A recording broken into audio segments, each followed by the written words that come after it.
Till from 1947 to 90, I lived in horror, fear in Kashmir because that was a Muslim majority state. We left everything, 5 lakh Hindus. We left everything there and ran for our lives.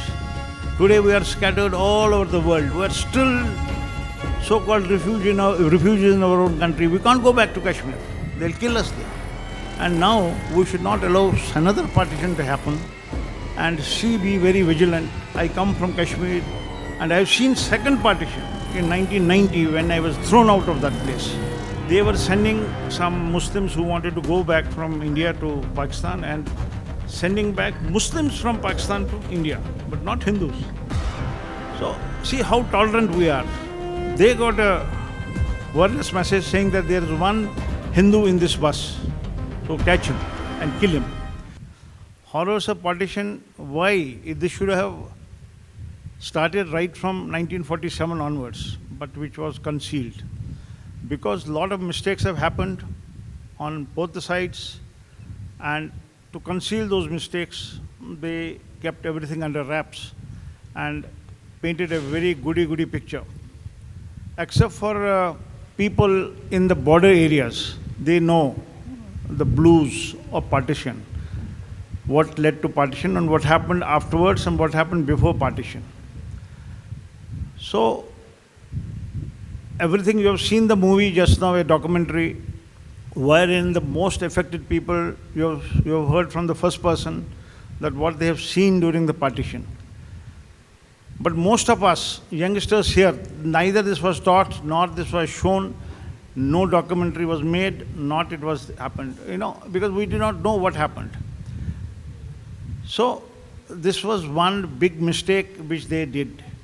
Every citizen has every right to know what has happened, what is the history of our country, how the partition took place, and what happened in the partition. Lakhs and lakhs of people were massacred. I will call it as a genocide of Muslims. And the majority of the population were not for the partition. It was Akhand Bharat, and we wanted to have Akhand Bharat. But it was at the insistence of a few, that Jinnah, who wanted to have a separate nation for Muslims. So, just to please him, so our leaders then had to bow down and then had to hurriedly decide about this thing, and they were only given 72 days or some, before they announced the partition, and there was too much of confusion. People did not know what to do. And while as the Muslims who wanted to go to that side of Pakistan, they were allowed to go, but Hindus and Sikhs who were doing very well in Pakistan, only their corpse, only their bodies came and not this thing. There was a bloodshed. And Hindus by and large, we are all peaceful, we are all peace-loving people, we are all tolerant people and all that, but which is not the case. You have seen in the last several years, all youngsters are here, they also know what is happening in our country, what is happening in our neighbors, how big Muslim nations are again born, what is happening in France, what is happening in Europe, and we are suffering now. Again, it has come after 78 years, things have started. There's a lot of demographic changes in our own country. We have to be very vigilant. So it's not only to talk about what happened. Everybody knows now. It is all out now. In the last 10, 15 years, everything is out now. Who have suffered and how, at what cost we got this. Now we have to be vigilant. This day is being observed only to remind ourselves about the blues, about the horrors of partition. It should not happen again. That's more important. Just a lot of people were narrating their stories. I'll narrate a small story because I come from Kashmir. I'm born and brought up there. My father, our family was a victim of partition. My father was running a bar and restaurant in Murree, near Rawalpindi, in Pakistan. He was a bachelor those days. He was 24, 25-year-old youth. So he was running a restaurant, bar cum restaurant in a Murree. That's a sort of hill station, a cantonment area. And when this partition was announced, he could not come. He had money, he had everything there and all that, and he was running a shop, he was running a restaurant. He could not leave immediately, leaving everything behind and all that. But all the people in that area left, and he was left alone with his money, only money he had, and he had to hide himself because they wanted to kill him for the money and take away. He was not bothered about the property or the shop, but he said how to go back because they were killing and butchering people. He gave his money. He was telling me those days 5,000 rupees which he had saved. 5,000 is a huge amount, maybe 5 lakhs or 10 lakhs now. So he gave it to a Muslim family. They said, we can't help and this thing, but with the money they said, okay, we'll keep you. They kept him in the storeroom somewhere down and said, you please keep quiet. And people came and searched for him, but they said, no, he is not here. And somehow he was saved for about, without food and all that, 5-10 days he was there. You know what happened? He has returned back to Kashmir after 6 months of partition, when things normalized. Till then he was underground. With this money, he could save his life. And you know, our family, my grandfather, my great-grandfather, they all showed this, the ritual as per ritual, 10th, 11th and 12th day. They finished that also. They said, he's dead now, he won't come. They fulfilled all these rituals and they were keeping quiet and sitting at home. But after 6 months, when things normalized, this is what my father has told me, what everybody he has told. He said after 6 months, they were sending some Muslims who wanted to go back from India to Pakistan and sending back Muslims from Pakistan to India, but not Hindus. So see how tolerant we are. So Muslims from Hindus were allowed. So they were exchanging at the border. So one truck will come up to that place, one truck will come to this place, and even in Pakistan, that after 6 months, they were so discriminating against Hindus, they were not allowing them, they were killing them. But only those families, whose family had come to India and their children, their some mothers, and they were, okay, you can go back. So he had engaged this here. So he got his arm plastered because nobody should see this And you know how he was put in a small bus. Those days they said 18, 20-seater bus used to be there plying and all that, along with other Muslims. So he said, I am also Muslim, because he was educated one and he was wearing a hat and this thing. They thought, okay, he is a Pathan or something, he wants to go back. So he said that now I thought, if I cross this is okay, otherwise I am gone. So it seems that they got a wireless message saying that there is one Hindu in this bus, so catch him and kill him. So they used to drag all those, see whether he's a Hindu or not, and shoot him and allow the others to go. So how they were seeing whether this is a Muslim or a Hindu, they used to strip them and see whether he is circumcised or not. So my father said he was lighting cigarette after cigarette. He said, my turn will come, they'll kill me. After 6 months of partition. So he said that now, because I was, they were all small people, very poor people, they were taking them, okay, theek hai, bhej do isko. Then after 10, 15 people, then they said, hey, we got him. There was one Muslim boy who was an orphan, who was brought up in a mosque and nobody had circumcised him. So they said, now he is the way. And then they started beating him and they said, okay, the rest of the people can go now. Because they had only information about one. Then when he was dropped at the border, how he walked for 6, 7, they reached home. And then you could see this thing. This is one example I'm telling you. I'm telling you a first-hand example of this thing. So these are hundreds and thousands of stories like this, where thousands and lakhs of children became orphans. They became. And you see what's happening in Bangladesh now. So we should all sympathize. Where will we go? India is the only Hindu majority country. Who will give us a refuge? And if we don't take these Hindu and Sikhs and Jains and other minority people back in our own country, then what is the fun? What is the fun in having such a huge country and this thing? So all of us should sympathize with them. All of us should learn lessons from the partition. And now we should not allow another partition to happen. And be very vigilant. I come from Kashmir. And I've seen second partition in 1990 when I was thrown out of that place. We left everything, 5 lakh Hindus.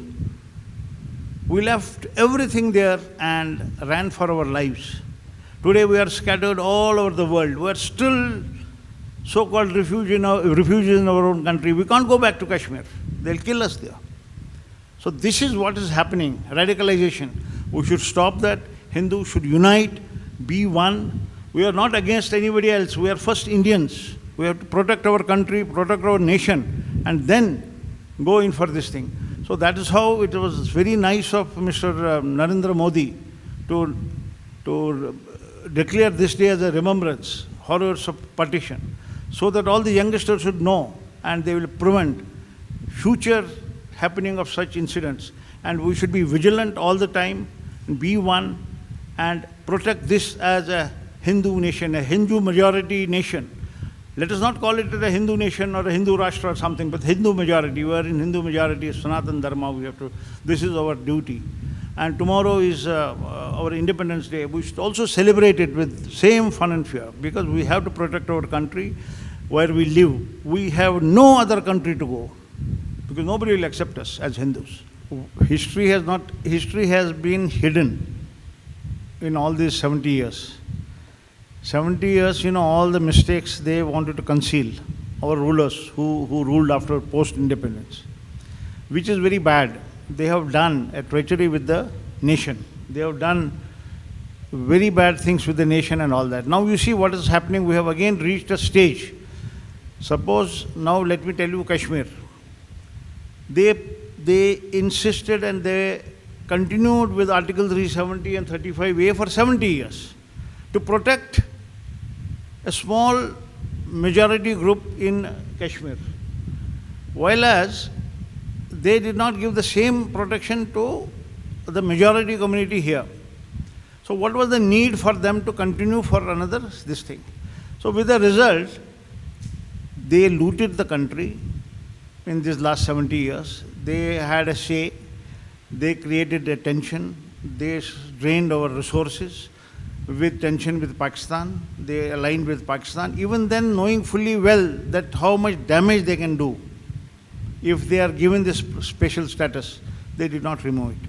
Thanks to Mr. Modi, a welcome step which he did, and he removed this and integrated geographically, at least geographically, with the rest of the country. Now, having seen the horrors of, not seen, having heard the horrors of partition, what happened? They did not leave any Hindu, they killed them.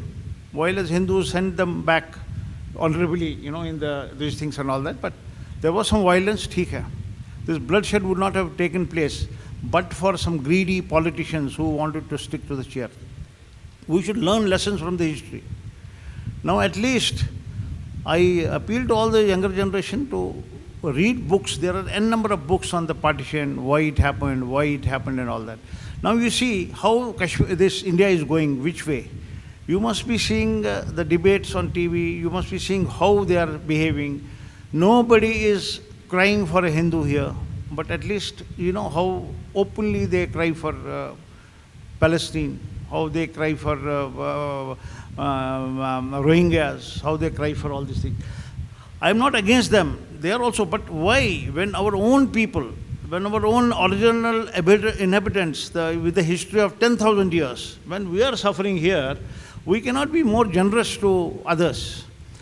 See, I could come out of J&K and save my life. That's the real freedom which I got in 1990.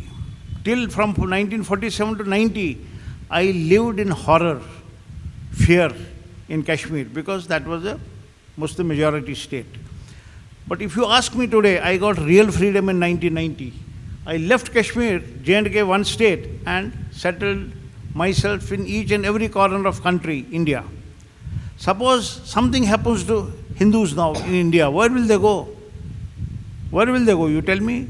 See the things in Kerala, what's happening. See the things in Bengal, what's happening. See the things in UP. See the things, these are all triggering. Wherever the population changes, demography changes, they raise their head. Till then, they'll be like this. So we should see, we should foresee this thing and be vigilant and save and protect our country, nation. We have been a great nation. We are marching. We are now. Why everybody is against us? Why USA is against us? Why China is against us? Because we are emerging economy. We are emerging with our good deeds. They don't want that. Nobody wants us today. America doesn't want us. China doesn't want us. So you should, read between the lines and then support our own country and see what is good and what's bad. Now we see our own political parties, opposition political parties, how they are ridiculing our own country. How they are siding, they say no, because they have hate for one person and they have love for their chair. So they are playing with the lives and with the future of the young generation of our country. So this is what I am telling you. This is not remembrance. Ho gaya, kisi ko mara, wo ho gaya, so many people died and all that. But we should learn lessons from the past and see to it that this is not done again.